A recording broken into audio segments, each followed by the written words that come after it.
কুমিল্লার মানুষের বেশিরভাগ মানুষের প্রত্যাশিত হয়তো ছিল অথবা আলোচনায় ছিল হাজী ইয়াসিন নমিনেশনটা পাবেন।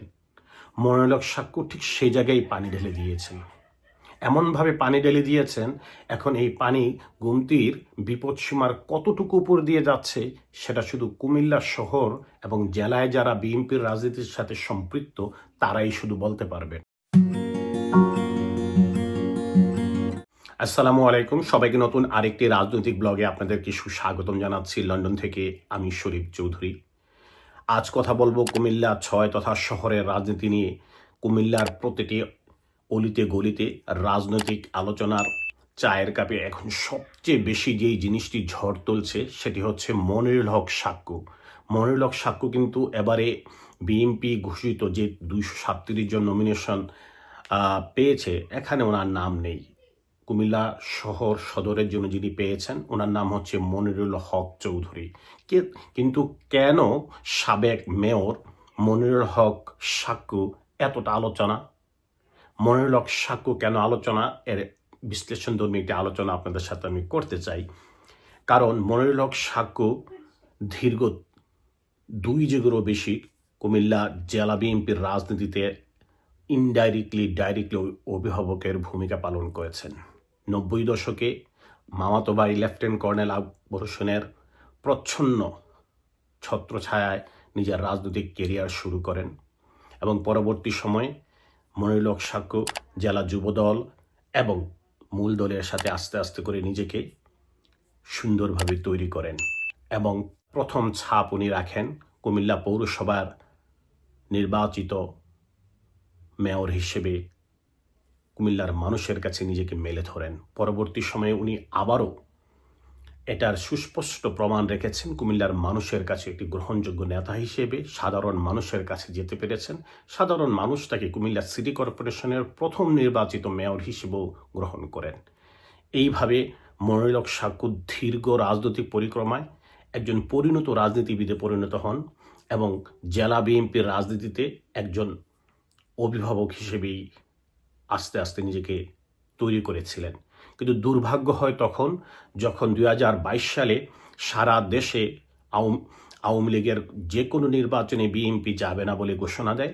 আর ঠিক তখনই মনিরুল হক সাক্ষ্য একজন সেন্ট্রাল কমিটির মেম্বার হিসেবে কুমিল্লা সিটি কর্পোরেশন নির্বাচনে অংশগ্রহণ করে এবং পরবর্তীতে দল থেকে বহিষ্কৃত হয়।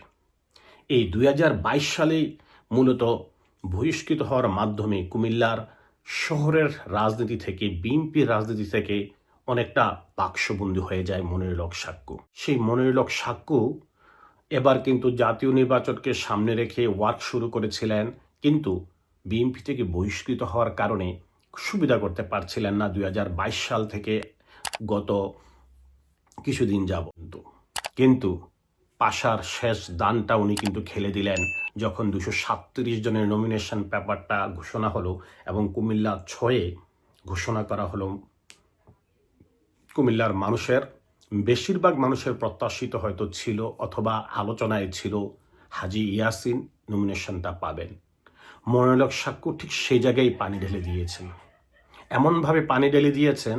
এখন এই পানি গুমতির বিপদসীমার কতটুকু উপর দিয়ে যাচ্ছে সেটা শুধু কুমিল্লা শহর এবং জেলায় যারা বিএনপির রাজনীতির সাথে সম্পৃক্ত তারাই শুধু বলতে পারবেন। কেন এই কথাটা বললাম? কারণ মনিরুল হক সাক্ষ্য আসলে যে এমপি ইলেকশনে বিএনপি থেকে নমিনেশন পাবেন না উনি ওটা ভালো করেই জানতেন। একজন পোর খাওয়া দক্ষ রাজনীতিক কি সুন্দরভাবে দাবার চালটা এবার দিলেন যে উনি যাকে সমর্থনটা দিলেন উনি একজন বর্ণাঢ্য রাজনীতিবিদ, তার রয়েছে দীর্ঘ কেরিয়ার, কিন্তু শহরে তার তেমন কোনো পরিচিতি নেই। শহরে তার তেমন কোনো ছাত্র যুব এবং মেন বিএনপির সাথে খুব বেশি একটি কানেক্টিভিটি নেই।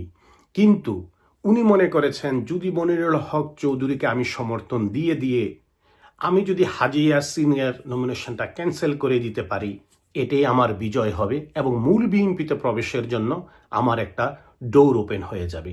ঠিক সেই কাজটি এবার মনিরুল হক সাক্ষ্য করেছেন এবং মনিরুল হক সাক্ষ্য অত্যন্ত ঠান্ডা মাথায় সেন্ট্রাল কমিটিকে তথা বিএনপি মহাসচিবের সাথে গত এক সপ্তাহ আগে যে মিটিংটা করেছেন, সেই মিটিংয়ে বোঝাতে সক্ষম হয়েছে যে কুমিল্লা মহানগর বিএনপির যত ভোট, সাধারণ মানুষের যত ভোট আমি কালেকশন করে দিতে পারবো যদি আপনারা মনিরুল হক চৌধুরীকে নমিনেশনটা কনফার্ম করেন, এবং আমি জীবন দিয়ে তাকে বিপুল ভোটে পাশ করিয়ে দিতে পারবো।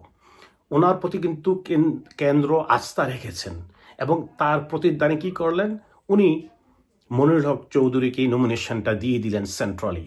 এখন সেন্ট্রালি বিএনপি যখন এই এত বড় একটি ঘোষণা দিয়ে দিলেন, তারা কিন্তু পালস ঠিক ওইভাবে মাপতে পেরেছেন এটা আমি বলবো না, কারণ লোকাল রাজনীতিতে হাজী ইয়াসিনের একটা ব্যাপক জনসম্পৃক্ততা রয়েছে। ছাত্রদল, যুবদল, মূল দল সবার সাথে দীর্ঘদিনের একটা ওনার ওঠা বসা রয়েছে, এবং প্রতিটি স্তরে প্রতিটি লেয়ারে ওনার অনেক অবদান রয়েছে গত 17 থেকে 20 বছর। এই যে দীর্ঘদিনের একটা রাজনৈতিক প্রতিযোগিতায় মনিরুল হক সাক্কু ভার্সেস হাজী ইয়াসিনের একটা দূরত্ব ছিল, ঠিক সেই জায়গার জন্যই অপেক্ষা করেছিলেন মনিরুল হক সাক্কু। ঠিক সময় মতোই দাবার গুটিটা খেলে দিলেন এবার, এবং এই গুটিটা খেলার মাধ্যমে উনি দুইটি জিনিস অর্জন করেছেন আমার মতে। উনি কি করলেন, শহরের মূল রাজনীতিতে উনি ছিলেন অপাঙ্ক্ত, অর্থাৎ উনি কোনো বিষয়ে ছিলেন না। এখন মূল রাজনীতি ফেরার জন্য যা যা করা লাগবে উনি কিন্তু সব কিছুই করে ফেলেছেন। এখন শুধু ওনার বহিষ্কার দেশটা যখন উড্র হয়ে যাবে, কুমিল্লা শহরের রাজনীতিতে ওই 90 দশকের মতোই আবার মনিরুল হক সাক্কু প্রাণ পাবেন, এটা অভিজ্ঞ রাজনৈতিক মহল মনে করছেন। এখন যারা শহর ছাত্রদল, যুবদল, মহিলা দল, মূল দলে স্থান পাননি, বিভিন্নভাবে নির্যাতিত, নিপীড়িত হয়েছেন, পদবঞ্চিত হয়েছেন, তাদের একটা বিশাল গ্রুপ অলরেডি মনিরুল হক সাক্কুর সাথে যোগাযোগ অব্যাহত রাখছেন, এবং লবিং মেনটেন করছেন মনিরুল হক চৌধুরীর সাথেও, এবং অনেকেই গোপনে কিংবা সংগোপনে তাদের সাথে যোগাযোগ মেনটেন করছেন। এখন কিন্তু একটা 10-20-এর যে একটা সম্পর্ক ছিল, অর্থাৎ মনিরুল হক সাক্কু অঘোষিতভাবে বিএনপি নেতা, কিন্তু ঘোষিতভাবে কুমিল্লা কিছুই ছিলেন না। কিন্তু গত এই 237 আসনের যে নমিনেশনটা ঘোষণা করা হলো বিএনপির পক্ষ থেকে, সেখানে মনিরুল হক চৌধুরী সাহেবকে নমিনেশনটা দেওয়ার মাধ্যমে এটা মনিরুল হক সাক্কুর একটা রাজনৈতিক শুধু বিজয় না, শহরের রাজনীতিতে আবারও ভালোভাবে ফিরে আসলেন, অর্থাৎ অনেকটা টর্নেডো গতিতেই যেন আবার ফিরে আসলেন। তবে এটা সত্য, মনিরুল হক সাক্কু যদি এই আসনটি বিএনপিকে উপহার দিতে পারে, তথা কুমিল্লা বিএনপিকে ঐক্যবদ্ধভাবে তথা বিএনপিকে এক করে, কিংবা কুমিল্লার মানুষের কাছে ঘরে ঘরে ডোরে ডোরে পৌঁছে যদি কোনো না কোনোভাবে মনিরুল হক চৌধুরীকে জয়লাভ করিয়ে আনতে পারে, তাহলে কিন্তু মনিরুল হক সাক্কু অবিসংবাদিত নেতাতে আবারও পরিণত হবেন। এতে অনেকের জন্য দুঃখ বয়ে আনবে, এটা সত্যি। তবে হাজী ইয়াসিনের যে একজন কম্পিটিটর ছিলেন, উনি কিন্তু সেই অপেক্ষার জন্যই ছিলেন, কারণ গত 2টি সিটি কর্পোরেশন নির্বাচনে হাজী ইয়াসিন ইচ্ছাকৃতভাবে হোক অনিচ্ছাকৃতভাবে হোক ওনার শালা সাবেক স্বেচ্ছাসেবক দলের নেতা কায়সারকে দিয়ে কিন্তু স্বতন্ত্র ইলেকশন করিয়ে অনেক ক্ষতি করেছেন মনিরুল হক সাক্কুকে। মনিরুল হক সাক্কু সেই দিনের অপেক্ষায় যেন ছিলেন যে ভালো একটি দিনের অপেক্ষায় আমি থাকি, আমি কিন্তু কুমিল্লার মানুষকে সাথে রেখেই তার জবাব দেব। এবং বিভিন্ন সময় কিন্তু উনি কথাটি বলতেন, যারা এক সময় মনিরুল হক সাক্কুর রাজনীতি করে, অর্থাৎ ওনার কাছ থেকে একজন স্কুলের টিচারের কাছে যখন ছাত্র শিখে, এরকম স্কুলিং করে যারা আজকে ছাত্র রাজনীতি করে, যুব রাজনীতি করে বিএনপির এখন ভালো পর্যায়ে রয়েছেন কুমিল্লা শহরে কিংবা জেলায়, তাদের অভিভাবক কিন্তু মনিরুল হক সাক্কু।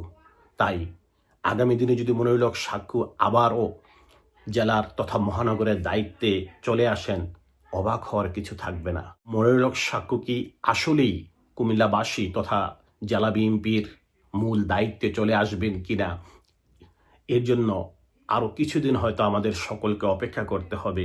তবে সেই অপেক্ষা যে খুব বেশি দূরে নয়, রাজনৈতিক পর্যবেক্ষণ মহল ভালোই বুঝতে পারছে।